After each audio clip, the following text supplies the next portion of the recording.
to do the best they can for the kid and say, oh, this child is limited in many ways. They can't do their homework. They can't write papers. They can't figure out math. So I'm going to do a lot of it for them. And that's the do-everything parent that takes over and is very controlling and really prohibits the child from developing the skills that they need to be able to handle life on life's terms. And, of course, if someone has learning challenges that comes with ADD, very often they're going to feel not so great to begin with. And if someone is doing a lot of things for them, that's going to go against boosting their self-esteem. That's going to make them feel degraded and helpless and hopeless. And so that's the message that a do-everything parent will give, unfortunately. Then the second type of parent is the parent that does nothing for the child and expects them unrealistically to do as well as they can the way that they are. And, of course, that's really the kind of parent that wants to believe that the kid does not have ADD, that they do not have learning problems, that they're not trying hard enough, they're lazy. Whatever excuse a parent can give is what's going to be there. And I find very often that the mother will take the child to a million specialists, and the father will say, there's nothing wrong with our child. They're just lazy, or they're not that bright. And let them learn on their own. They'll get it together when they're ready. And that's the kind of parent that is the kind of parent that kind of just lets them bounce off walls and do the best they can and is in total denial that their son or daughter does have a challenge, and it does need to be worked on. And the child has nowhere. That child. I think these are the children you see at school that are getting expelled, that get into trouble, that get kicked out of school, that start participating in criminal behavior because they have nowhere to go and they have no one to help guide them. I think you see that a lot in especially adult people that are involved with the law are probably ADD. That happens to be true. Jails are filled with people that have undiagnosed ADD, as Dr. Hallowell, who's a colleague of mine, has pointed out. And those are the ones that fell in between the cracks that were never diagnosed and got into a lot of trouble. Even someone like Michael Phelps got into trouble not so long ago by smoking pot, and someone took a picture of it, and he was taken out of the competition of swimming for 3 months because he was smoking pot. And and he himself,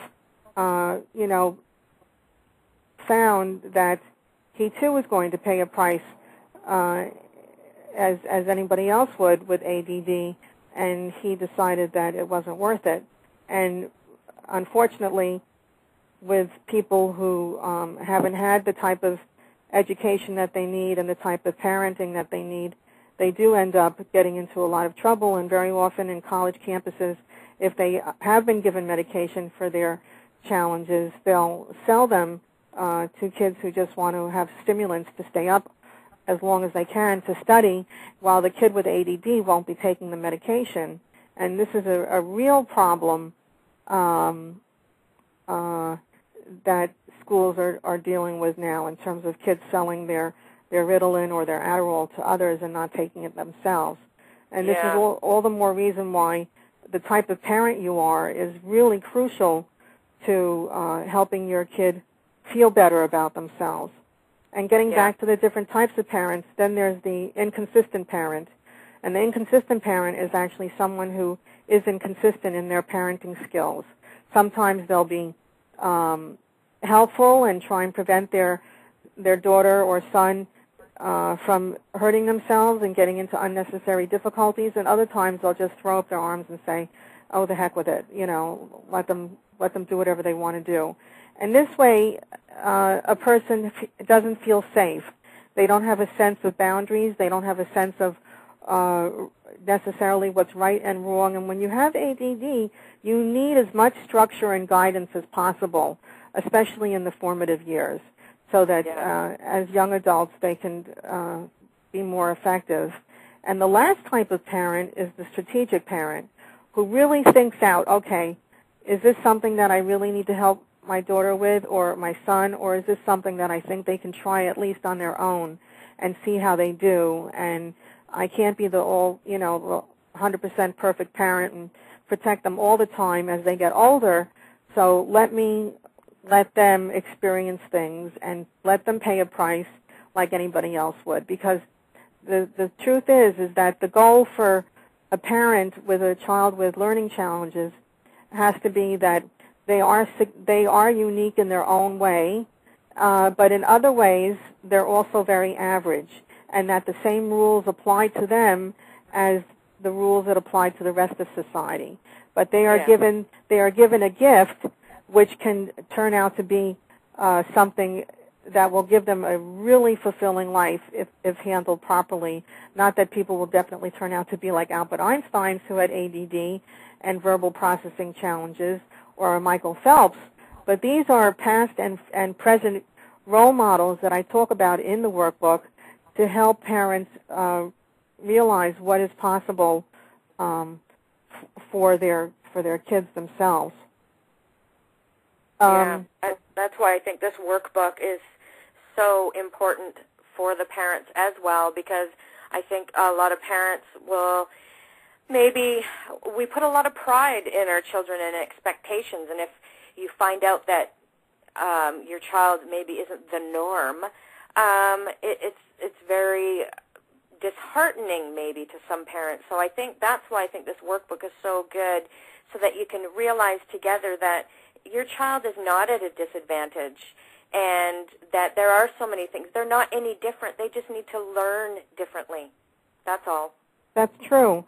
And what the schools are recognizing now and the special ed directors are realizing now, especially in the private schools, is that the sooner a student learns how they learn most easily, the better their life is going to be, and the more equipped they're going to be to handle academic information and anything that comes up in outside life.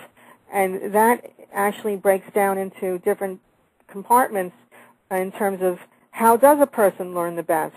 And it's important for the parent to be attuned to their son or daughter in terms of how do they integrate information the most easiest way.